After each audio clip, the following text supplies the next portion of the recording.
আপনাদের স্বাগত জানাই আমি আমার কথা শুনবার জন্য। একটা ঘটনাবহুল দিন পার করলো বাংলাদেশ।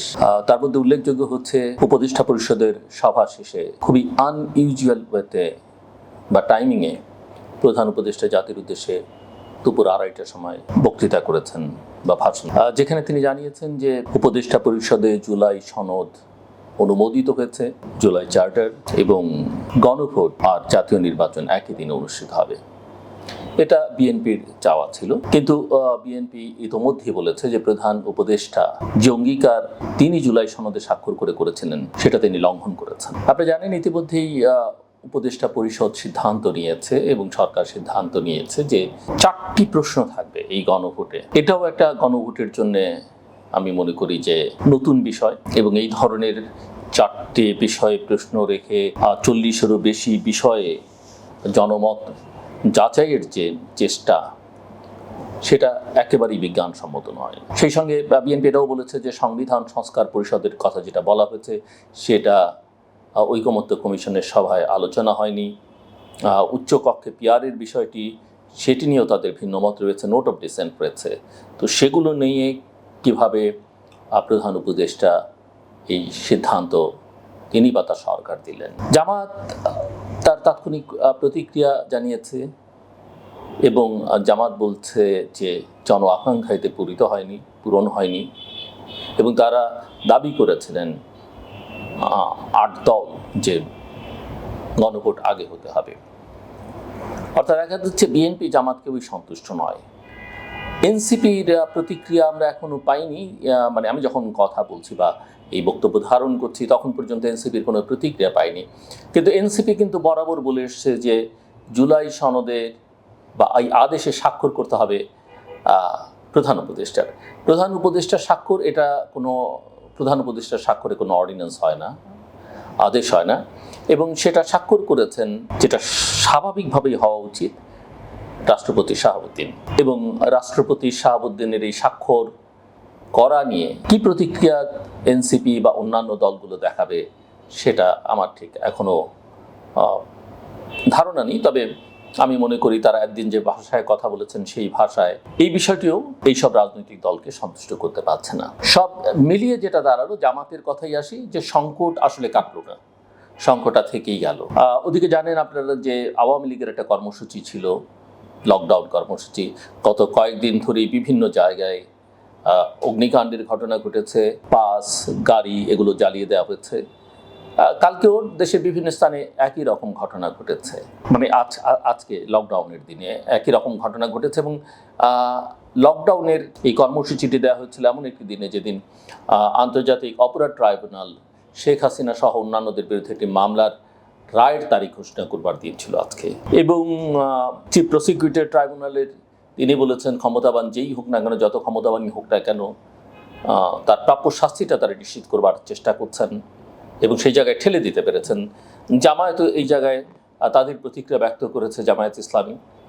বোঝাই যায় যে এই পুরো প্রক্রিয়াকে তারা কিভাবে দেখছে এবং দেখাতে চাইছে জাতির সামনে। তবে রায় ঘোষণার তারিখ নির্ধারিত হয়েছে আগামী সোমবার। আমরা জানি না আগামী সোমবার আবার আওয়ামী লীগ কী ধরনের কর্মসূচি দেবে, কী ধরনের প্রতিক্রিয়া দেখাবে, সেটা দেখবার জন্য আমাদের অপেক্ষা করতে হবে। তবে সব মিলিয়ে যে কথা দাঁড়াচ্ছে যে বাংলাদেশের রাজনীতিতে সংকট ঘনীভূত হচ্ছে, সংকট তীব্র থেকে তীব্রতর হচ্ছে। এই সংকট সমাধান খুব একটা সহজ হবে না, এবং তার চাইতেও বড় কথা হচ্ছে যে এই সংকট সমাধানের কোনো চেষ্টা সরকারের মধ্যে আছে বলে মনে হলো না আমার কাছে। মানে সরকারও সংকটটা জিইয়ে রাখতে চাইছে। তার একটা বড় উদাহরণ যখন রাজনৈতিক দলগুলো বলছে বা সরকারের দিক থেকে বলা হয়েছিল যে রাজনৈতিক দলগুলো এই তাদের বিরোধ মীমাংসা করুন এবং তারা একটা সমাধানে পৌঁছান। দুটো পক্ষ থেকে বলা হয়েছে, বিশেষ করে বিএনপির পক্ষ থেকে বলা হয়েছিল যে সরকার ডাকলে তারা আলোচনায় যাবে, কিন্তু সরকার সেই উদ্যোগ নেয়নি। এবং আইন উপদেষ্টার ভাষায় যেটা করবার কথা তারা বলেছিলেন যে সরকার রাজনৈতিক দলগুলো যদি নিজেদের বিরোধ নিজেরা নিষ্পত্তি না করে বা না করতে পারে তাহলে তারা ইম্পোজ করবেন, অর্থাৎ তাদের সিদ্ধান্ত চাপিয়ে দিবেন।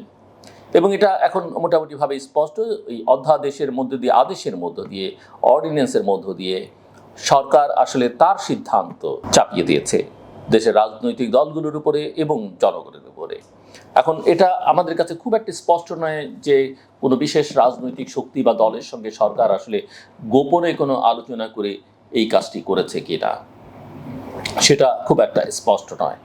তবে এটা নিশ্চিত করে বলা যেতে পারে যে বাংলাদেশ এক গভীর সংকটের মধ্যে, এবং এই সংকট সৃষ্টিতে বর্তমান সরকারের দায় কোনো অংশে কারো চাইতে কম নয়। রাজনৈতিক দলগুলো সবসময় তাদের যে বুদ্ধিমত্তার পরিচয় দেওয়া দরকার, যে প্র্যাগমেটিক আচরণ করা দরকার, যে সিদ্ধান্ত নেওয়া দরকার, সেই সিদ্ধান্ত তারা নিতে ব্যর্থ হয়েছে। বিশেষ করে বাংলাদেশ জাতীয়তাবাদী দল বিএনপির কথা বলতেই হবে, যে তাদের আসলে দেশের এই মুহূর্তে সবচেয়ে বড় রাজনৈতিক দল হিসেবে এবং মধ্যপন্থার একটা রাজনৈতিক শক্তি হিসেবে তাদেরই আসলে ডিরেকশনটা দেওয়া উচিত ছিল, যে দেশ কোথায় যাবে, কি হবে কি হবে না। এবং সেই জায়গায় আমরা দেখতে পাচ্ছি যে একটা তীব্র সংকট তৈরি হয়েছে, এবং অনেক ক্ষেত্রেই মনে হয়েছে যে বিএনপি বোধহয় অন্যরা যা করছে সেটাকে অনুসরণ করবার চেষ্টা করছে। ওদিকে আপনারা জানেন যে আগামী 20 তারিখে অর্থাৎ 20 নভেম্বর তত্ত্বাবধায়ক সরকার সংক্রান্ত বিষয়ে সুপ্রিম কোর্টের অ্যাপিলেট ডিভিশন তাদের রায় ঘোষণা করবেন, তাদের সিদ্ধান্ত জানাবেন, এবং সেটা হয়তো যে সংকট আছে সেই সংকট সমাধানের একটা উপায়ও হয়ে উঠতে পারে। কিন্তু আমার কাছে মনে হয় যে এটা অনেকখানি নির্ভর করবে যে তত্ত্বাবধায়ক সরকারের যে বিধান ব্যবস্থা সেটাকে যদি অক্ষুণ্ণ রাখেন বা পুনঃপ্রতিষ্ঠার কথা বলেন আদালত, তাহলে আদালত আসলে ডিরেকশনটা কি দেবেন। এটা কি অটো যদি হয়ে যায় তাহলে অটো তত্ত্বাবধায়ক সরকার প্রতিস্থাপন করতে হবে কিনা, এই সরকার থাকবে কি থাকবে না, নাকি এই সরকার থাকা অবস্থায় আসলে আরেকটা সরকারকে সামনে নিয়ে আসা হবে। এই বিষয়গুলো খুবই গভীর বিবেচনার দাবি রাখে এবং পর্যবেক্ষণের বিষয়, এটা বলতেই হবে। এবং আপনারা জানি যে আমাদের প্রধান বিচারপতি তিনিও খুব শিগগিরই অবসরে যাবেন। সো তত্ত্বাবধায়ক সরকারের এই রায়, প্রধান বিচারপতির অবসরে যাওয়া, সব মিলিয়ে যদি সবাই শুভবুদ্ধির পরিচয় দেন, তাহলে দেশের যে রাজনৈতিক সংকট, সেই সংকট কিন্তু দ্রুত কাটিয়ে ওঠা সম্ভব হতে পারে। অন্যথায় এই সরকার যা করছে, এবং কিছু কিছু রাজনৈতিক শক্তি তার মধ্যে প্রকাশ্য অপ্রকাশ্য, এবং তাদেরকে যারা মেন্টর করছেন, তাদেরকে যারা পরিচালনা করছেন, উস্কানি দিচ্ছেন, সবাই মিলে দেশটাকে যে জায়গায় নিয়ে যাচ্ছে, তাতে করে দেশের অর্থনীতি, দেশের মানুষ, রাজনীতি সবই একটা অস্থিতিশীল অনিশ্চয়তার মধ্যে পড়তে যাচ্ছে। এই অনিশ্চয়তা কাটাবার ওই একটাই উপায়, সেটা হচ্ছে যে একটা নিরপেক্ষ সরকারের অধীনে যত দ্রুত সম্ভব এটি অবাধ নির্বাচন আয়োজন করা, গ্রহণযোগ্য নির্বাচন আয়োজন করা, এবং অন্তর্ভুক্তিমূলক নির্বাচন আয়োজন করা, অংশগ্রহণমূলক নির্বাচন আয়োজন করা। এর কোনো বিকল্প নেই। এর যে বিকল্প, সেই বিকল্প বাংলাদেশ আসলে কন্টেইন করতে পারবে বলে আমার কাছে খুব একটা মনে হয় না। কাজেই সেই চেষ্টাটাই আসলে আমাদের সবাই মিলে করা উচিত। সংকট যেমন আছে, আমি একই সঙ্গে সম্ভাবনার আলো দেখতে পাই, যদি সবাই শুভবুদ্ধির পরিচয় দেন। আমার কথা শুনবার জন্য অসংখ্য ধন্যবাদ। আপনাদের সবার জন্য শুভকামনা।